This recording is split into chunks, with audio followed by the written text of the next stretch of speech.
hot, streamy summer. Get it? Streamy? Get the joke? I get it. Okay, Yeah, okay, I know. okay. Okay.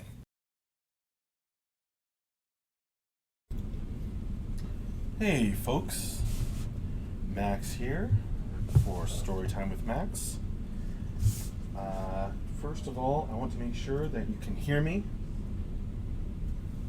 clearly. So I'll just wait a second. I'm right here.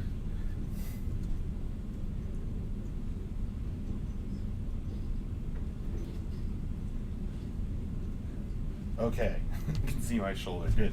Okay. Great. So hopefully it's gonna focus on me. Ah, come on.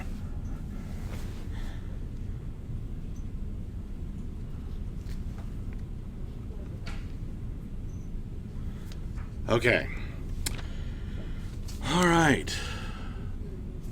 Great. Awesome. Looks like can see and hear. Okay. So I am, if you don't know me, I am Max Porter. I am the writer, editor, board game designer, and lore keeper here at City State Entertainment.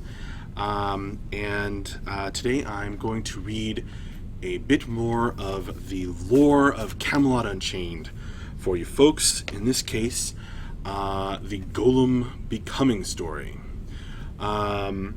So we've made our way through parts 1 and part 2 and the beginning of part 3 of the Golem Becoming story.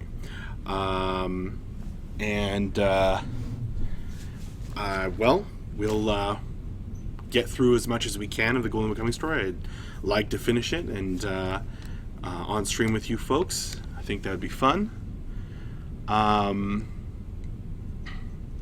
Okay, great. And so last time we did story time. We read how the golems, having escaped their dark masters, the Speakers of Lies, from the depths and the horrible tortures therein, they made their way to the Viking lands and attempted to fit in with a Viking village. However, things, due to many rumors and other issues, the golems did not feel welcome there and had to leave. So they are traveling across the land now and looking for a new home. Yeah. Okay, so without further ado, we will begin pretty much where we left off.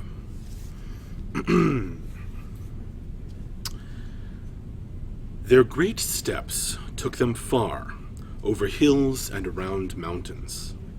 They saw other towns up in the weather-beaten heights, but the Kilnborn had had enough of the frosty welcome they received and avoided them for the most part, only going into town to trade the few things of value they picked up on their travels for food and necessities. They wandered far and came to a warmer climate. They left the mountains behind and found themselves on the edge of a vast forest. The trees were tall and thickly grown together, a tangle of growing things.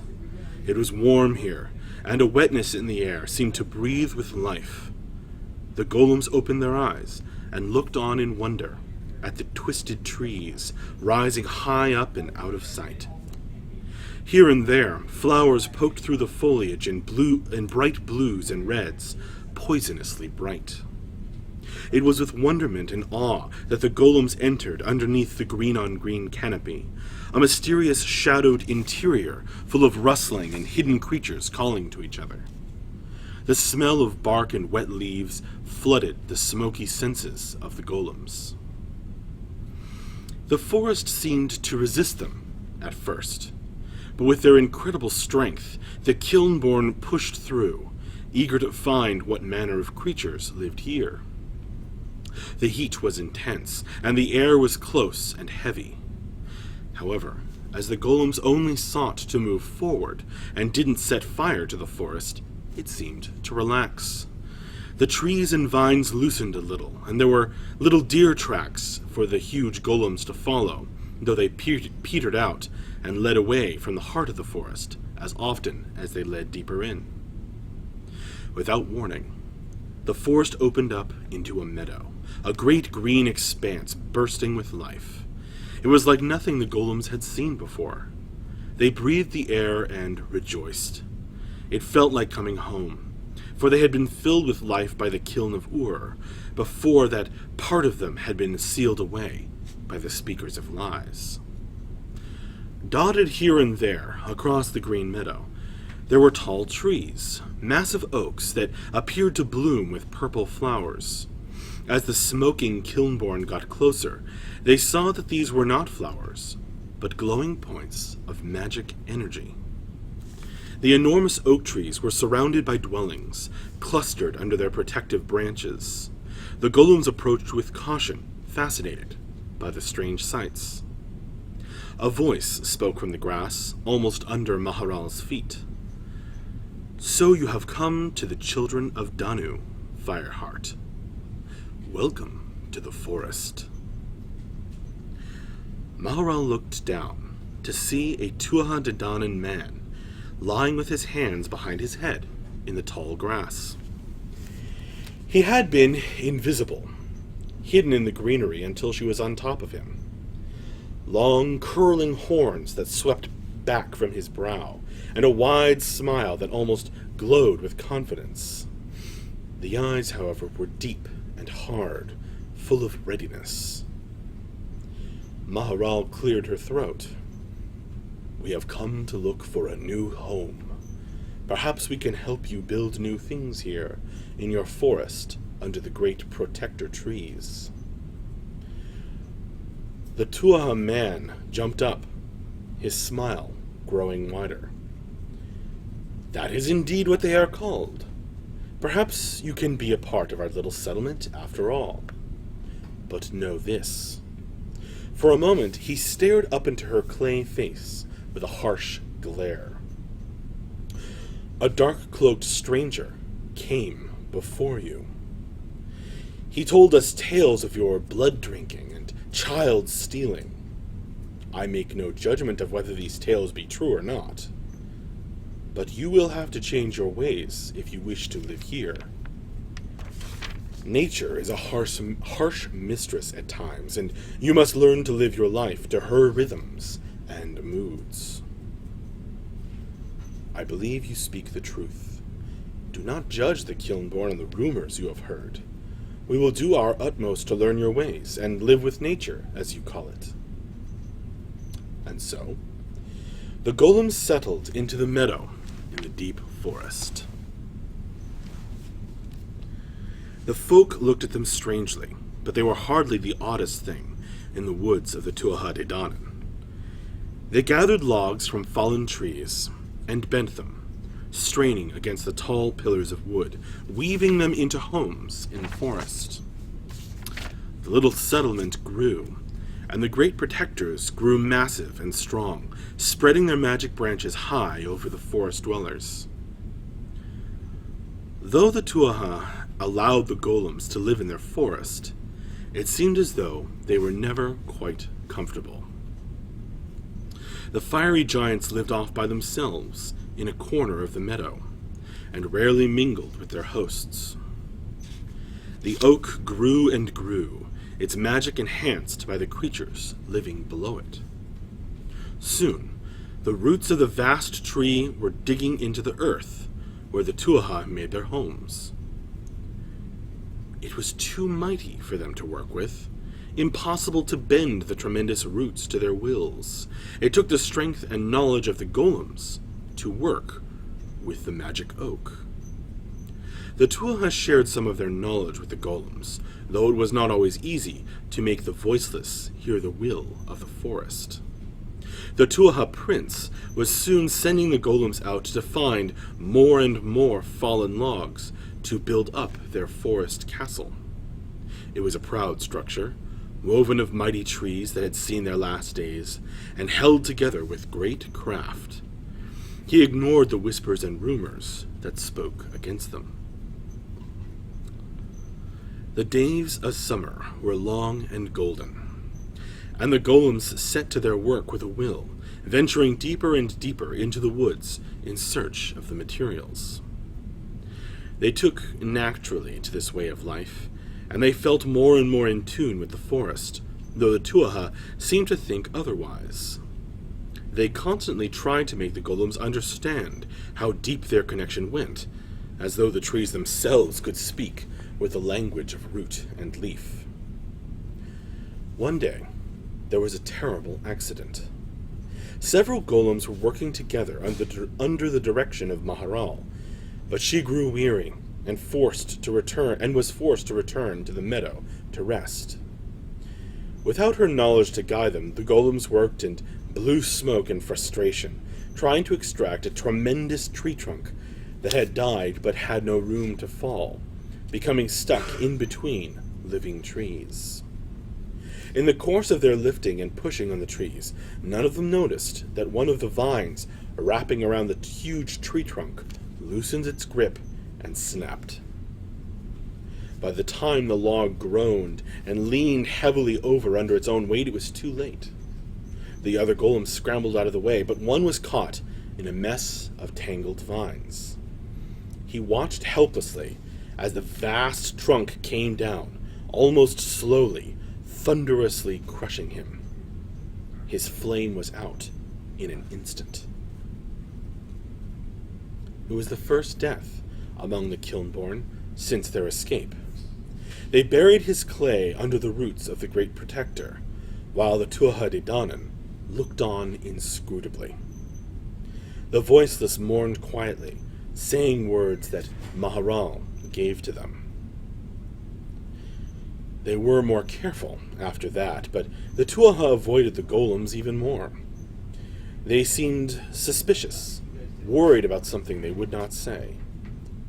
The year passed on, until autumn came over the forest, changing the leaves to bright colors. It was on a gray day that Yosef overheard two Tuatha smoking and talking as fall leaves whirled around them. The fall is here, and the Great Protector is unwell. I think the tree is dying. The leaves do not glow the way they used to. Perhaps that cloaked stranger with the stories was right. Perhaps our Great Protector has done worse since their coming. Ever since these fire-hearted creatures buried their dead underneath.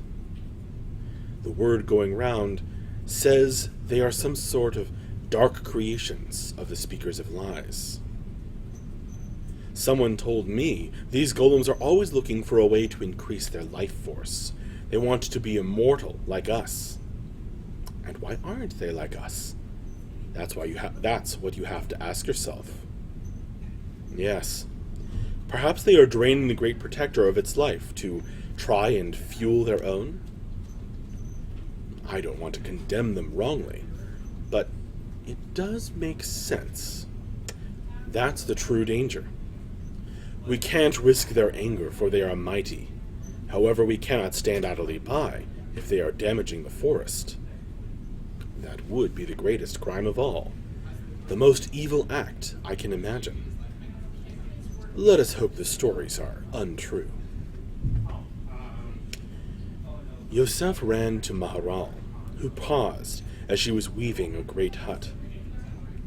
She started to sigh, but turned to tears, which steamed off her heated face. There seemed to be no rest for the Kilnborn. It was the next night when the Tuatha prince came to her woven hut, and slipped fearlessly under its branches. His smile was dark and meaningful. I am sorry, Maharal. Things are changing. The seasons turn, and there is an ending to all things. Maharal stood as tall as she could under the roof she had woven with her own clay hands. Why? Come outside and look. She stepped out with him into the twilight that filtered through the clouds up above. The forest formed an impenetrable wall of darkness around the meadow where they lived. Usually, the purple energy of the Great Protector would light up the glade. But something was wrong. The huge tree drooped, its leaves falling and drifting away into mist. The light was fading out of its veins, as though it were very ill. This is a tragedy. You may not understand it, but I tell you this is the most terrible catastrophe the Tuatha can imagine. I don't believe them myself, but there are stories going around, true or not, that say you cannot be trusted, and that you seek the immortality the speakers of lies denied you. They say, you were not given the gift of life for a reason, and will do anything to gain it. I understand that desire, but our Great Protector cannot pay the price. You clearly lie. You do believe these rumors, or you would not drive us away. Maharal leaned on a huge root where it thrust up out of the ground. But if you listen to the lies of this dark-cloaked stranger I keep hearing about, we will go if needs must. We have wandered before, and we can wander again. I had hoped that here we could learn your wisdom and become part of the forest, but that has not happened. The Tuatha's smile faded as he shook his head. No, it has not. In a way, I am sorry to see you go. Your kind has great potential for wisdom, but we cannot take the risk. That night, the sound of digging echoed through the dark glade. In the morning, the Tuatha presented the golems with a pile of clay, stained and dirty. Within were clay bones, long since beginning to crumble. Some of the golems wept to leave their forest homes behind, and others whispered softly and sadly, repeating the happy songs of freedom that had been written at their liberation. But off into the forest they went, with eyes peeking at them from every leaf and root. The forest urged them on with the cries and noises of the creatures hidden inside. It took them some time to leave the forest. When they finally left the greenery behind, they found themselves on a harsh land. It was barren and dry, with dust blown across by harsh winds. Forsaking the habitable lands, where no friendly towns welcomed them, Maharal led the way out, further from the realms. The golems left for the Stormlands. The Kilnborn wandered the Stormlands, bearing the remains of their dead. Out in the wasteland, the wind howled and tore at them, ripping over the spires of stone and the dusty plains. Great cracks in the earth crisscrossed their path, and the sun beat down mercilessly when it was not obscured by clouds. For, true to their name, the Stormlands were constantly torn apart by powerful veilstorms. The land itself was ripped to shreds by the winds and the magic that screamed witlessly into the void of the sky. There was no life anywhere, and nothing could ever survive here for long. Yet the golems walked on, heads bent low, driving forward with hopeless determination to find a place they could call their own. It was a long time before they found it. A little nook between two mountains, surrounded by cracks in the earth, but smooth itself, wind-swept, but sheltered from the strongest magic that rained down from the burning heavens. There they gathered, wondering what they would do. Dina stepped forward, onto the smooth plain, looking about while the wind whipped the smoke from her mouth. She melted before her fellows, forming a wall, high and wide. It was the beginning of a shelter. As other golems joined her, they formed a little village for the others to live in, and space to live their lives in shelter. Some of the golems produced little seedlings they had taken from the forest and planted them in the shelter of the walls, made of their fellows. Thus they began their hardscrabble existence. No matter how the wind blew or the storms raged, the shelters endured, protecting the crops they relied on to survive. It was a life. And somehow the golems managed to survive. They grew in knowledge as well as confidence, as they repeated the story of their lives to each other, and Maharal taught them the words that had created them. They pulled out the tablets of clay they had carried all the way from the ruins of the city of the Speakers of Lies, and learned the magic written there. They repeated their names to one another, over and over, just loud enough to be heard over the howling of the storms above. They wrote words of power on each other, discovering new methods and sources of power that helped them survive, even here in the Stormlands.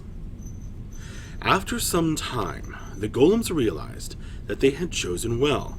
Something about this spot was different. It did not shift and pull about like the earth torn apart by the storms all around, even the mountains grinding to a new position. There was stability here, a stillness protected from the heavens themselves. They lived thus for a full year, telling their stories over and over, before Maharal built her first kiln. She shaped it of stones and clay from the magic-shredded earth of the Stormlands. A tall, rounded structure, misshapen but sturdy beyond a doubt. She made a figure to put inside, a child-sized golem. It was but lifeless clay. This was not the kiln of Ur, nor were there helpless slaves to sacrifice for life. She had but her own clay, and her great wisdom. As the storms raged outside, she lit a fire in the kiln with her own breath. She took of her own clay, and formed a head for the figure. Yosef also took of his clay, and formed its fiery heart. Then they wrote truth on the head of the lifeless child, and sealed up the kiln. The pair of them watched over the kiln as its fires burned, hotter and hotter as the storms howled. And that was how the first child of a golem was born in the wastelands, loved by his people, but rejected by the world. Created of his parents' clay, and given life through fire instead of darkness and twisted magic, the child was blessed with the gifts of life. He was immortal. Perhaps it was the mysterious stabilizing magic that called others out into the Stormlands, seeking new adventure and hope. A force of 100 riders, cloaks pulled high against the dusty wind, came riding out of the waste. They wore simple cloaks that offered little protection from the storms, but carried gleaming weapons of fine craftsmanship. As they neared the settlement, the jewels set in their foreheads flashed in the little light that came through the clouds of dust. Pulling on their horses' reins, the storm riders entered the Adobe village cautiously, looking about in surprise. The windswept streets were empty, but here and there stone chairs lay about, as though vacated a moment earlier. There were orchards, surrounded by high walls and thick gates, here in the Stormlands where almost nothing grew but thorn bushes. It seemed abandoned, albeit recently. From within the crowd of storm riders, one man rode forward. He had a noble aspect, and wore something beneath his hood. From within its dark recesses, bright eyes flashed with intelligence. He called out in a powerful voice that rang through the empty village. "Who lives here in the forsaken Stormlands? I would speak with you, for the magic your village is built upon is great and wondrous to survive the breaking that the storms bring." Maharal formed herself from the great clay wall he had thought she was. With great solemnity she stepped forward to speak, her head level with the mounted man. His horse stared at the smoke and flame that blew from her mouth, but held its ground with determination. "We are the Kilnborn, and we greet you, O king." The man laughed and threw back his hood to reveal the spiny crown upon his brow. "The golems, I see. And what make you out here in the lands of eternal storm?" "We have come here out of necessity. As we are pursued by lies, no one will take us, and so we come to the place that no one else wanted. We live, though it is not much to look at." "No, it is not."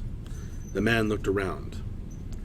"And yet, I see great skill in your buildings. You have talent.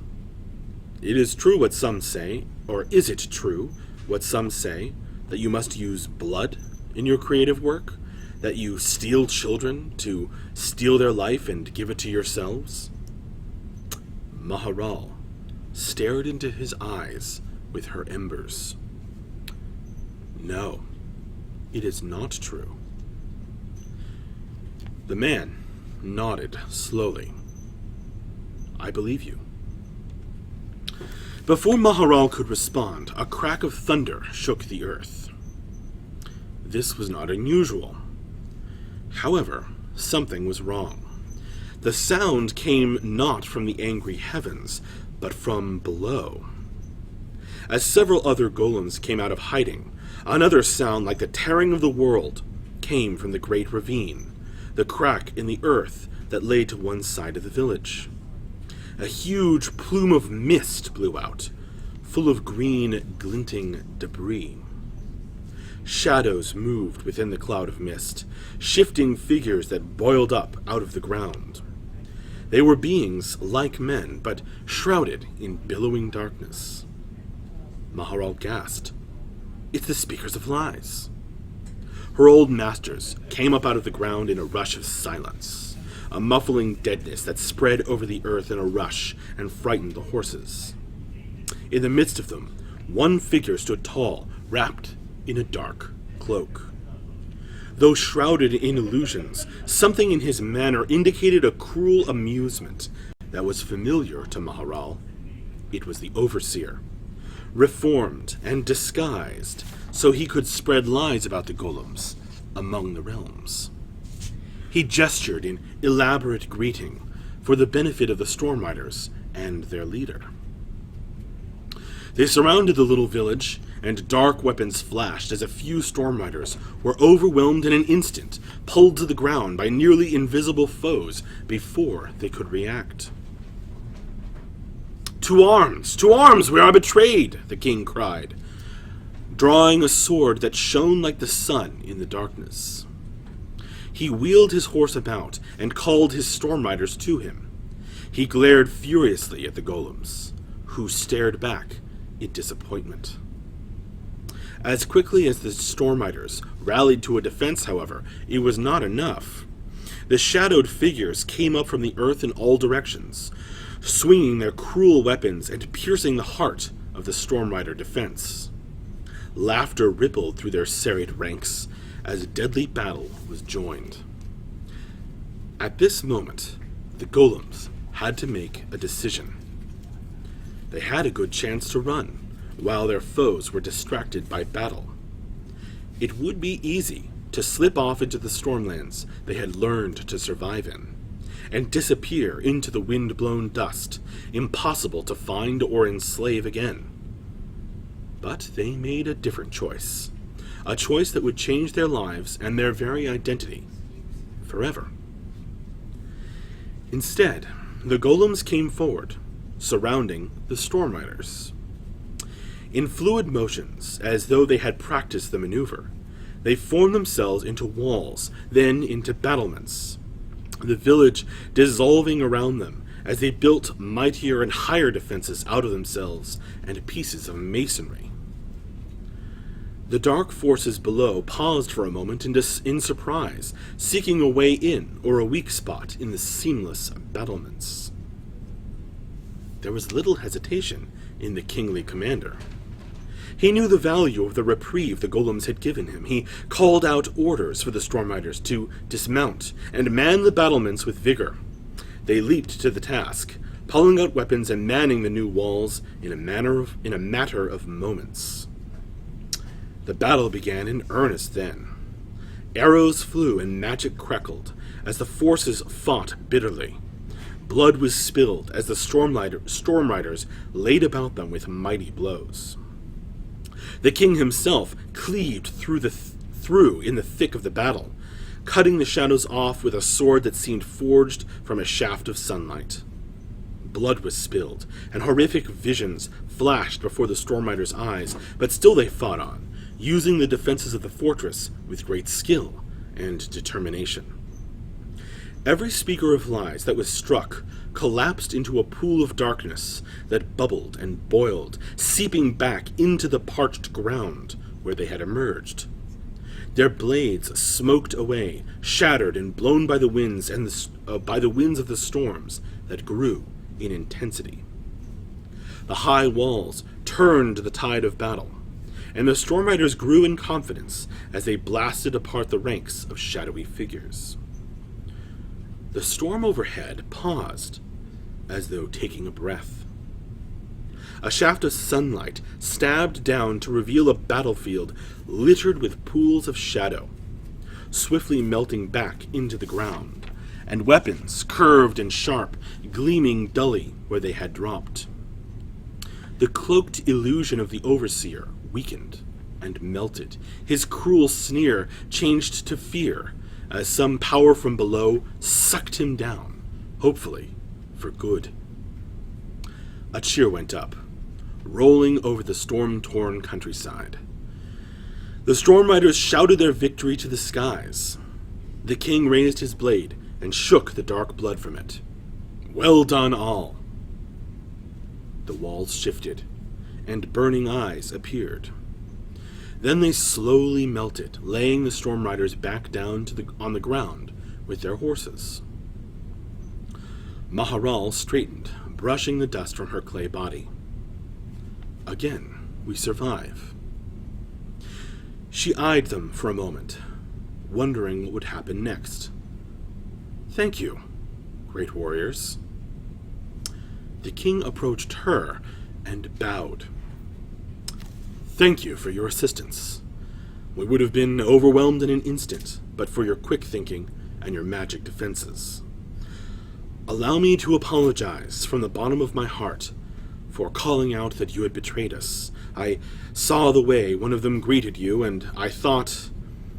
Maharal nodded slowly. They are not called the speakers of lies for nothing. Their lies and manipulations have followed us ever since we escaped their service, poisoning all against us. And we thank you for their help. We thank you for your help as well. These creatures know us and would have slaughtered many of the Kilnborn without hesitation. The king adjusted the spiny crown on his head, which was spattered with blood. Well, the stabilizer we came here to seek is clearly claimed by a noble race of creatures. I will not trespass on your goodwill any longer. We must return to my realm and tend our wounded, so we take our leave of you. He turned before she could respond and called out, Mount up! Bind the fallen to their saddles! We must cross the Stormlands while we still can. The golems watched while the Storm Riders made rapid preparations to leave them. Straps, buckles, weapons all sheathed, and the horses briefly rubbed down. Finally, Maharal stepped forward. Wait, O king. The man turned his horse and trotted over to her, eyes level with hers. Yes? I know who you are. King Arthur, ruler of the only realm we have not wandered. And why not? Because rumors were spread. Rumors you have already heard. And because folk know we broke out of slavery and think we do not know our place. and because we still fled from the speakers of lies and their poisonous words. But now, you have seen the truth of things. I see. For a long moment, Arthur stared into her burning eyes. Then he smiled. It is my honor and my pleasure to ask you to join my realm, Maharal of the Golems. All the Kilnborn are welcome to find their place in my kingdom. Another cheer went up from the Stormriders. They agreed, wholeheartedly.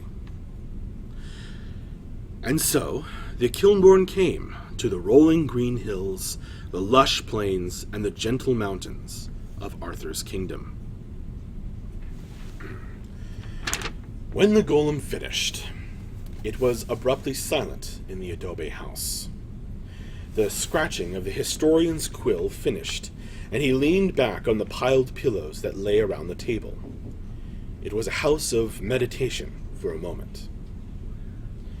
Then there came a crash from outside, and the laughter of golem children, and the spell was broken.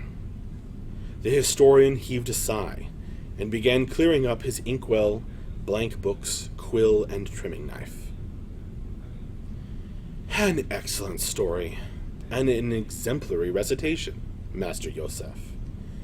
I thank you for this, even more than for your hospitality. The golem blinked his ember eyes and nodded. I am glad it will be written on paper, as well as pressed into clay. It is good that some of the folk at Arthur's court will read it. The historian smiled as he packed his things into the rough-spun backpack. Yes, and again I thank you. My children will tire soon, playing outside as they have been. Will you stay the night with us? You would be welcome. Many thanks for the offer. I must add Hearthkeepers to your titles, but I am afraid I must be going. I'm sure the excitement of a stranger like me would only keep them up longer. The man sighed as he stood, while the golem smiled and nodded. Yosef asked with a clinking chuckle, Stranger, you have never told me your name. Hoisting the bag to his shoulder, the man laughed as he headed for the door. Not everyone uses their true names everywhere they go, my friend. At court, they call me by the same name as the little falcon that nests above the silent gate. Come visit me sometime, friend Yosef. I would like the skills of your people to aid me in building something of importance someday. For now, farewell. And that is the end of Golems Part 3. Thank you for joining me. Thank you for watching. And,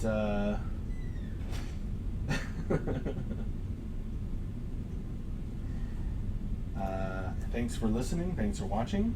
I'm going to have Moobot bring up the stream schedule. Moobot's still awake. Oh, thank you, Fubuwu. There's the stream schedule. So make sure and join us tomorrow, Thursday, for Sound Design with DB in the morning, our time. That's going to start at 11 our time, Eastern time.